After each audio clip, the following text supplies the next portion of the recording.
Raka menuruni jalur setapak yang hanya diterangi oleh lampu petromax kecil. Dedaunan bergoyang pelan ditiup angin malam. Suara burung hantu terdengar lirih dari kejauhan, menyatu dengan suara desir angin dan gemeretak ranting yang diinjak. Di ujung jalan, tampak sebuah gubuk tua berdinding anyaman bambu. Aroma kemenyan langsung menyengat begitu ia masuk. Di dalam, duduk seorang lelaki renta berjubah hitam.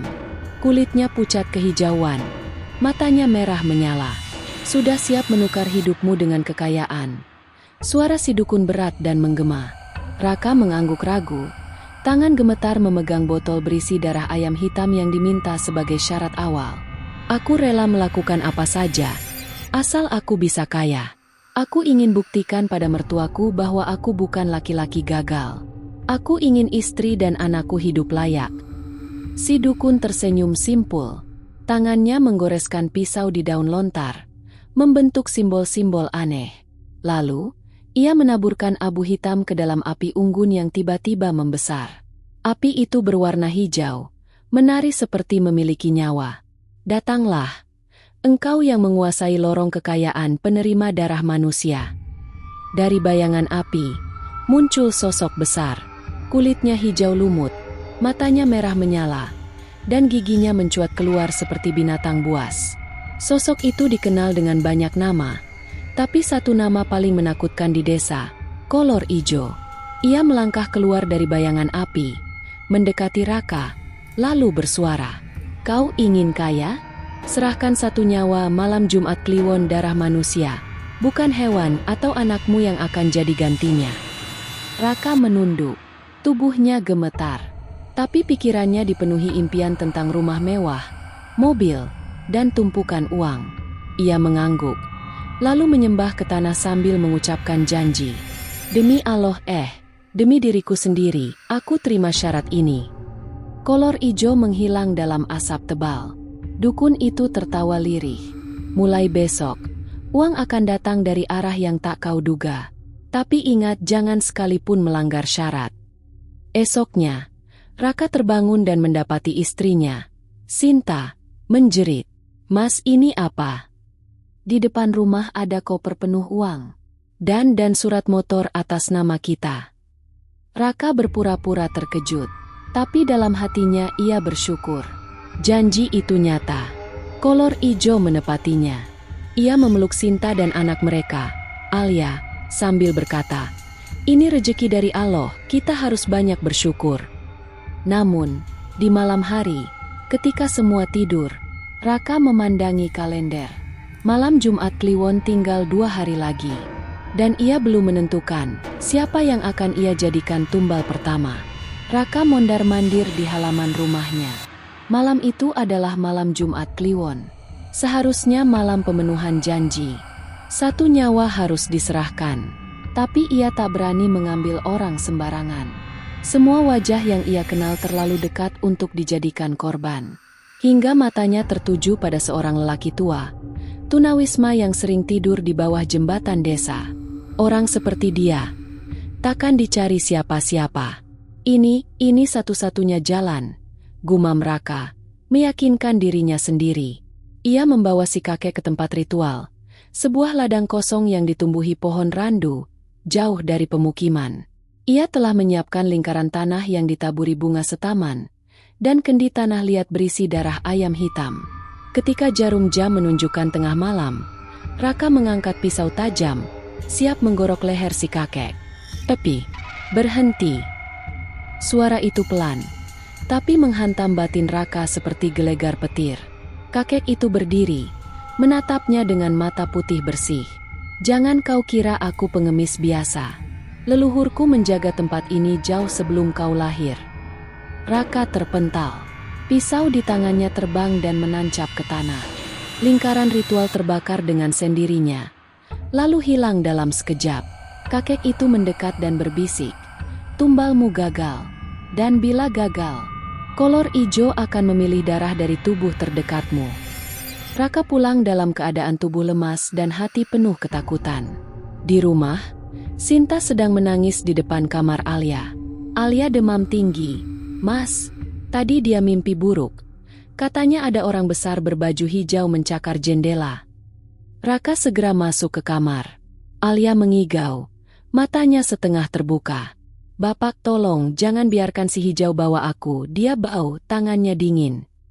Raka menatap jendela. Ada bekas cakar panjang dan kotoran lumpur di kaca. Malam itu, tak ada yang tidur. Pagi harinya, Sinta menemukan kandang ayam mereka hancur. Seluruh ayam mati. Lehernya patah seakan dicabik makhluk buas. Di tembok belakang rumah, ada tulisan dengan darah ayam. "Tumbal gagal.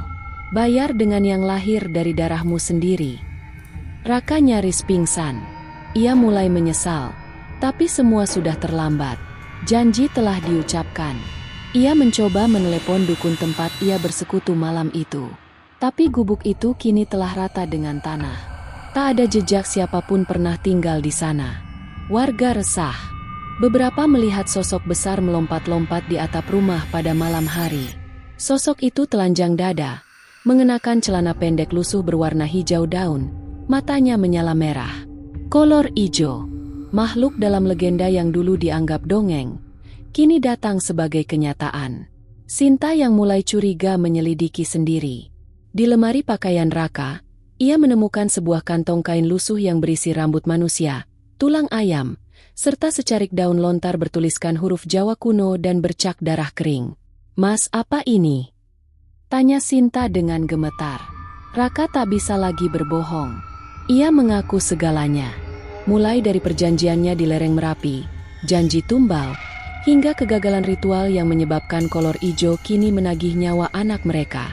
Sinta menangis histeris, lalu memeluk Alia yang masih tidur dengan wajah pucat. Malamnya, suara mencakar-cakar pintu terdengar dari dapur.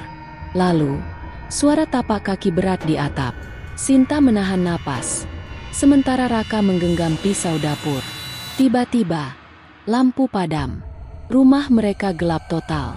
Dari arah jendela kamar Alia, terdengar suara seperti orang dewasa berbisik lirih. "Alia, main yuk." Sinta berlari ke kamar.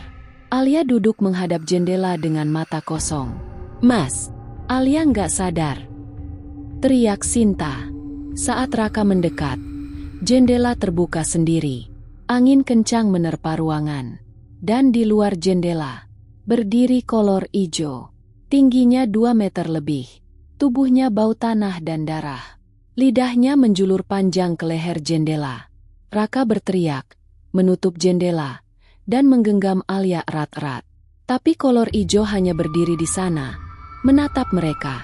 Lalu ia berkata, "Bukan sekarang aku sabar, tapi waktunya makin dekat." Dan seketika itu, ia menghilang bersama angin. Sinta menemui seorang kiai sepuh di desa seberang. Kiai itu mengusap jenggotnya panjang-panjang setelah mendengar semua cerita. "Kalian telah membuka pintu pada makhluk yang tak bisa diusir hanya dengan doa biasa. Janji pesugihan itu terikat roh darah dan kekuatan jin kelas tinggi. Kalian butuh pengorbanan atau penggantian." Sinta tertegun. "Kami harus mengorbankan seseorang." Kiai menatapnya serius, lalu berkata, "Atau kolor ijo akan tetap menjemput anak kalian, dan tidak hanya satu nyawa yang akan melayang."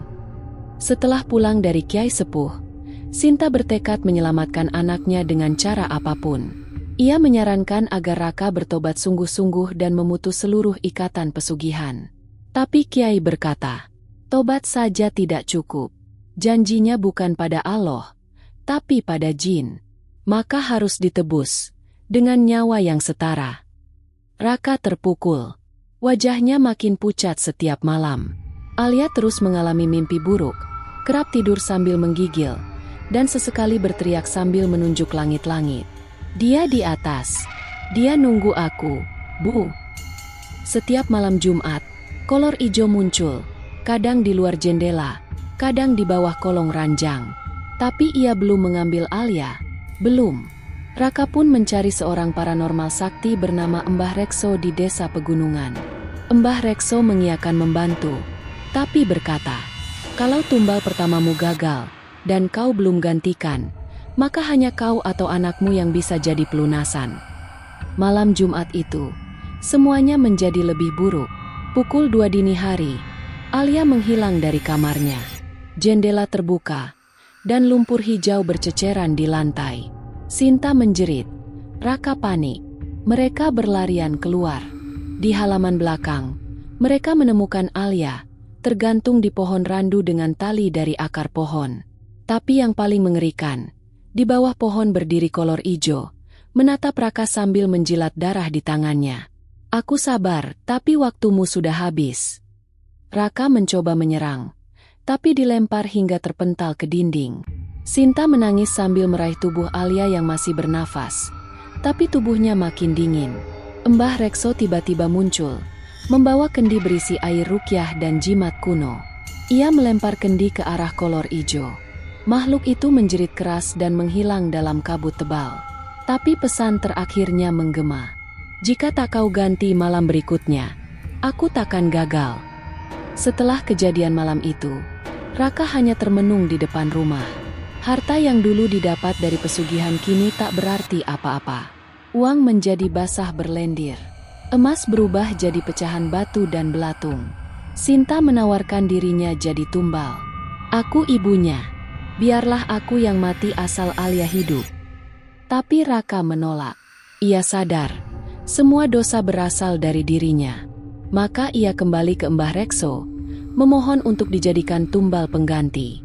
Malam itu, Raka sendiri menyiapkan sesajen dan berdiri di bawah pohon randu, di mana kolor ijo biasa muncul. Saat tengah malam tiba, kolor ijo muncul dari tanah. Raka bersujud dan berseru, "Ambil aku yang berjanji. Jangan anakku, jangan keluargaku." Kolor ijo tersenyum lebar, lalu berkata, "Janji ditepati, darah dibayar darah." Dengan satu teriakan, makhluk itu melompat dan menelan tubuh Raka. Sejak malam itu, kolor ijo tak pernah lagi muncul. Alia sembuh, tapi matanya menyisakan trauma dalam. Ia sering terdiam lama menatap langit-langit. Sinta kini hidup sederhana, tanpa harta, tanpa suami, tapi dengan anak yang selamat. Suatu malam Jumat, ia mendengar langkah berat di luar rumah.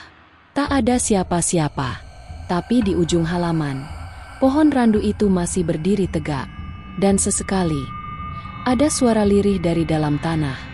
Janji sudah dibayar, tapi pohon ini akan terus menunggu tumbal-tumbal selanjutnya. Kekayaan bisa dibeli dengan kerja keras, atau dengan darah. Tapi bila memilih darah, bersiaplah kehilangan semua yang kau cintai. Karena kolor ijo tak pernah benar-benar pergi.